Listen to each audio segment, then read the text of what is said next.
Hello, good morning all of you. 6 Hindi medium science की class. बेटा आपका पार्ट 7 चल रहा है, पौधों को जानिए। इसके अंदर अब आपको देखना है कि आप कितना पढ़ चुके। ये मैंने आपको लगभग पार्ट कंप्लीट करा दिया है।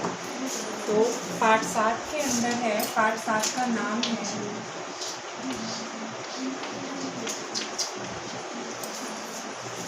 पौधों को जानिए।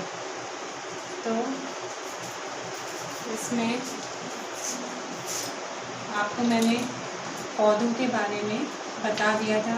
पेड़, तना, पौधे कितने प्रकार के होते हैं, फिर जड़ें कितने प्रकार की होती हैं, तने का क्या कार्य है, पत्तियों का क्या कार्य है, पत्तियों की संरचनाएं कैसी होती हैं, ये सब मैंने आपको समझा दिया था। तो इसके अंदर आपको जड़ों के प्रकार में पार्श्व जड़ें, रेशेदार जड़ें, ये सारी चीज़ें समझा दी थी। अब जो है पौधों के बाद पत्तियों की रचनाओं के बाद पत्तियों की रचना भी समझा दी थी। वाष्पोत्सर्जन की क्रिया, प्रकाश संश्लेषण की क्रिया, फिर पुष्प की संरचना भी हो गई थी। अब बात करते हैं आप अंडाशय की।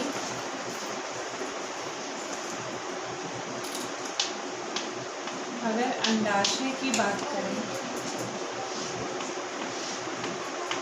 तो अंडाशय में आप देखेंगे, अगर अंडाशय को काट के देखा जाए तो उसकी आंतरिक संरचनाओं में जो छोटी छोटी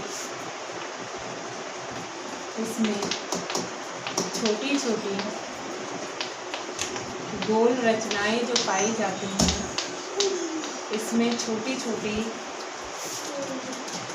गोल संरचनाओं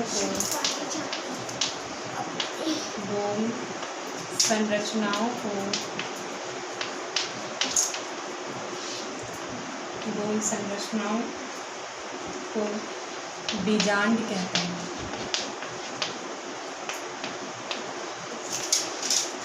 बीजांड कहते हैं।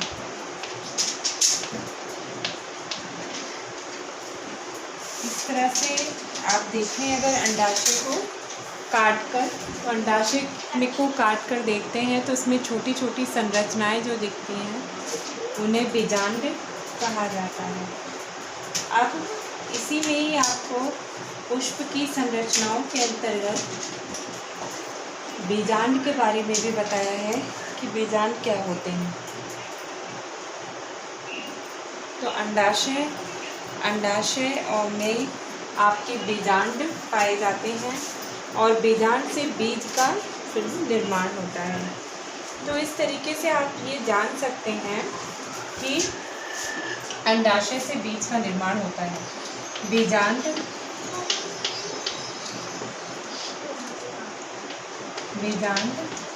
से बीज का निर्माण होता है।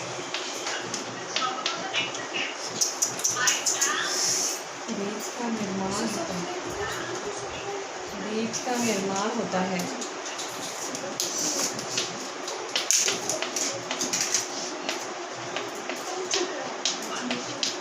तो इस तरीके से अंडाशय में आप ये कह सकते हैं कि अंडाशय में बीजांड बनता है, अंडाशय में बीजांड होता है और बीजांड से बीज का निर्माण होता है। तो इस तरीके से पुष्प के निम्नलिखित भाग हो गए। इसका मतलब पुष्प के, अगर आप देखी जाएं तो पुष्प के कई भाग हो गए।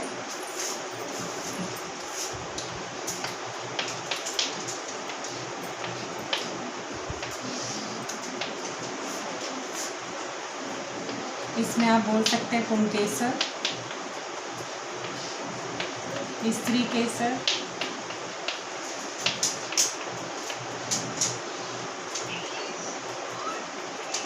फिर आप बाह्यदल, दलकुंज,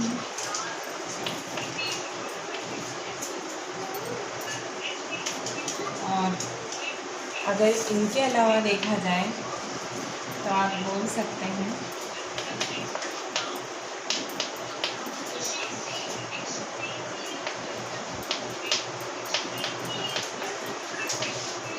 बीजांड और अंडाशय। तो इस तरीके से ये पुष्प के कई भाग आप देखने को इसमें प्राप्त हुए। आपने देखा बेटा चित्र में, मैंने आपको चित्र द्वारा समझाया था, जिसमें पत्तियों की संरचनाएं भी हो गई थी, पुष्प की संरचनाओं के बारे में भी बताया था, बीजांड से बीज का विकसित होना, बीजांड कहाँ होते हैं, अंडाशय में जो गोल गोल संरचनाएं होती हैं उन्हें हम बीजांड कहते हैं, जिनसे बीज का निर्माण होता है। अंडाशय में फिर फल बनते हैं, फल का निर्माण होता है। तो इस तरीके से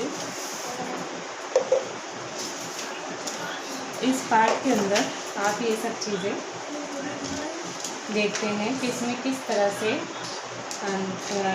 यानी पूरा आपको समझाया हुआ है कि क्या क्या चीज़ें होती हैं।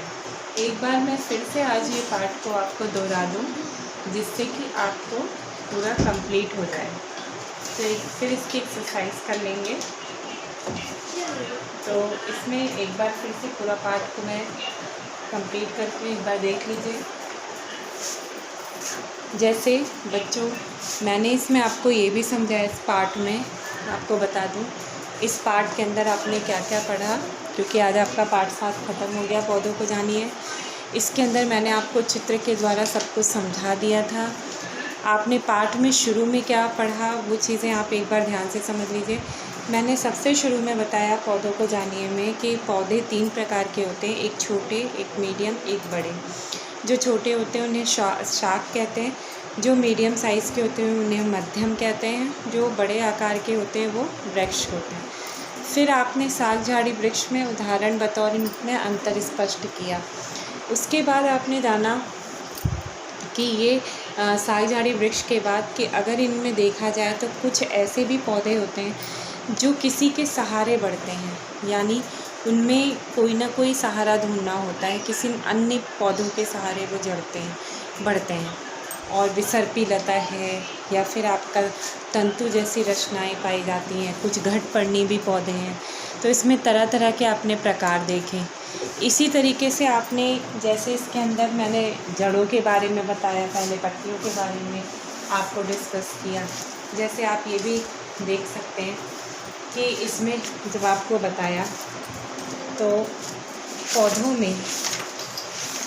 में जब स्पष्टीकरण किया तो शाख में साग झाड़ी वृक्ष मध्यम आकार तीनों का स्पष्टीकरण के बाद तने में मैंने आपको बताया कि तने का क्या कार्य होता है।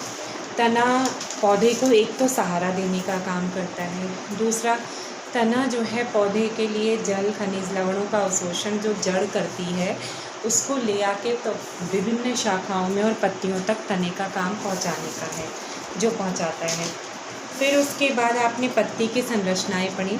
पत्ती में आपने देखा जालिका और समांतर सिरा विन्यास, ये भी मैंने आपको बताया था, इसका चित्र बना के बताया था कि समांतर सिरा विन्यास सीधी सीधी होती हैं रेखाएं, और जालिका में जाल जैसी रचनाएं होती हैं पत्तियों में। पत्तियों की रचनाओं में ये 2 तरह के विन्यास पाए जाते हैं, यानी कि पत्ती में ऊपर से दिखने पर पत्तियां जैसे आपकी कुछ ऐसी लगती हैं कि फैली, कुछ अंदर उसमें से शाखाओं के रूप में निकला हुआ है। तो वो जाल जैसी जो रचनाएं होती हैं वो तो जालिका सिराविन्यास कहलाती हैं, और जो आपके समांतर सिराविन्यास होते हैं उसमें आपका यानी बीच में जो आपके होते हैं वो सीधी सीधी रेखाएं, यानी मध्य में से दोनों तरफ सीधी सीधी रेखाएं होती हैं, उससे समांतर सिराविन्यास कहते हैं। फिर आपको मैंने ये बताया था कि पत्तियों में पर्णवृंत पाया जाता है, फलक होता है उसका बीच वाला भाग, पर्णवृंत होता है तने के जिस जगह से वो निकलता है, जिस जगह से पत्ती जुड़ी होती है तने के जिस भाग से जुड़ी होती है उसे पर्णवृंत कहते हैं। पत्तियों का हरा फूला हुआ जो भाग होता है, पत्ती का चपटा वाला जो भाग, वो फलक होता है। इस तरीके से आपने पत्ती के बारे में जान लिया। फिर जड़ के बारे में है। जड़ के बारे में आपको ये बताया बेटा कि रेशेदार और मूसला 2 तरह की जड़ें होती हैं। रेशेदार जड़ें जिसमें कि स्पष्ट मुख्य जड़ नहीं दिखाई देती, उसमें जो है इतनी यानी रेशेदार जड़ों में इतना घना होता है कि उसमें बीच वाली जो मुख्य जड़ है वो स्पष्ट नज़र नहीं आती, पर मूसला जड़ में बीच वाली जड़ स्पष्ट नज़र आती है। इसी तरह से फिर इसमें 2 क्रियाओं की चर्चा हुई। वाष्पोत्सर्जन और प्रकाश संश्लेषण। वाष्पोत्सर्जन आपका क्या है? पत्तियों के द्वारा जो है, पत्तियों के रंध्रों द्वारा, पत्तियों के रंध्र कहाँ होते हैं? पत्तियों की निचली सतह पर रंध्र पाए जाते हैं, छोटे छोटे छिद्र के रूप में। वो रंध्र जो होते हैं, पत्तियों की निचली सतह पर छोटे छोटे छिद्र पाए जाते हैं, जिन्हें रंध्र कहते हैं। इन्हीं रंध्रों के द्वारा अनावश्यक जल पत्तियों से बाहर निकलता रहता है। तो अनावश्यक जल जितना पौधे को चाहिए वो पौधा ले लेता है, बाकी अनावश्यक जल जो होता है, जो पौधे के लिए आवश्यक नहीं है, वो अनावश्यक जल आपका उसी रंध्रों के द्वारा निकलता रहता है। दूसरा, उसमें गैसों का विनिमय प्रक्रिया भी पूरी होती है। आदान प्रदान भी गैसों का उन्हीं रंध्रों के द्वारा होता है। यानी CO2 का बाहर जाना, O2 का आना, या O2 का बाहर जाना, CO2 का आना, वो गैसों का विनिमय का भी एक साधन है। तो रंध्रों की चर्चा की। वाष्पोत्सर्जन की प्रक्रिया होती है वाष्प के रूप में पानी का बाहर निकलना वाष्पोत्सर्जन की क्रिया है, जो पत्तियां करती हैं। पत्तियां एक काम और करती हैं जिनसे बताया था, उस क्रिया का नाम है प्रकाश संश्लेषण। वो भी बहुत इम्पॉर्टेंट है। पौधे के द्वारा भोजन बनाने की क्रिया है प्रकाश संश्लेषण। इसमें पौधे का हरा जो भाग है, पत्ती, यानी पौधे का हरा भाग पत्ती होती है, जिसमें हरित लवक पाया जाता है, वो सूर्य के प्रकाश की उपस्थिति में वो पत्तियां पौधों के लिए भोजन तैयार करती हैं। जो भोजन पौधों को मिलता है और पौधे का पूर्णतः विकास होता है और पौधा वृद्धि और विकास करता है। तो इस तरीके से आपने जाना ये दोनों क्रियाओं के बारे में। फिर पुष्प की बात करें तो पुष्प की बात तो मैंने आपको लिखी दी है कि आपको पुष्प में क्या दिखाई देता है। जैसे पुंकेसर हो गया, तो ये नर जनन अंग है, नर जनन अंग है। स्त्री केसर है, ये मादा जनन अंग है। और मादा जनन अंग में ही ये दोनों रचनाएँ होती हैं। अंडाशय में बीजांड होते हैं। पहले स्त्री केसर में अंडाशय पाया जाता है, बीजांड से बीज और अंडाशय से फल एवं बीजों का निर्माण होता है। तो ये इस तरीके से आप बीजांड और अंडाशय से कह सकते हैं। स्त्री केसर बाह्य दल होती है, जो आपकी छोटी छोटी जो पत्तियां होती हैं वो बाह्य दल पुंज होती हैं। दल पुंज होती है जो पंखुड़ियाँ होती हैं, जो अपन को पंखुड़ियाँ दिखती हैं, वो आपकी दल पुंज हो गई। तो ये बड़ी बड़ी होती हैं आकार में और ये छोटी होती है बाह्य दल। तो इस तरीके से, और पुष्प का मादा जनन भाग कहलाता है स्त्री केसर और नर जनन भाग आपका पुंकेसर कहलाता है। और पत्तियों की छोटी छोटी जो हरे रंग की ऐसी छोटी छोटी रचनाएं होती हैं, वो आपकी कहलाती हैं बाह्य दल, और जो पंखुड़ियाँ होती हैं वो दलपुंज कहलाती हैं।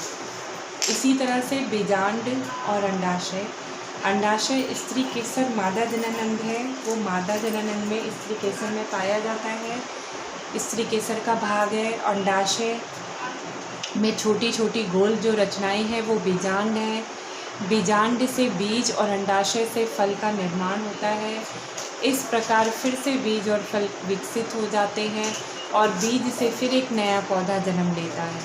तो इस तरीके से आपने ये पूरा जीवन चक्र देख लिया। अब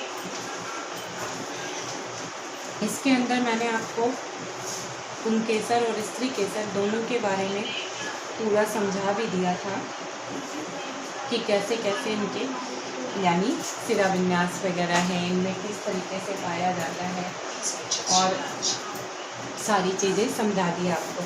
तो बेटा आपने पाठ 7 के अंदर पौधों को जानिए में ये आपने देख लिया कि किस तरीके से हम पौधों का, एक छोटे से पौधे का पूर्णतः विकास देखते हैं और वो किन किन रूपों में होता है। जड़, तना, पत्ती का क्या उसमें योगदान है, कैसी भूमिकाएं हैं, कैसी रचनाएं हैं, क्या क्या कार्य होते हैं, और फिर लास्ट में अंडाशय से फल और बीजांड से बीज का निर्माण होता है। तो इस प्रकार आपका ये पाठ 7 भी बेटा ख़त्म हुआ। अब 6th क्लास इसका एक्सरसाइज हम करेंगे, क्योंकि पाठ 6 तक मैंने आपको अभ्यास प्रश्न उत्तर करा दिए हैं। अब पाठ 7 के अभ्यास प्रश्न उत्तर आपके नेक्स्ट वीडियो में भेजेंगे। Okay, bye.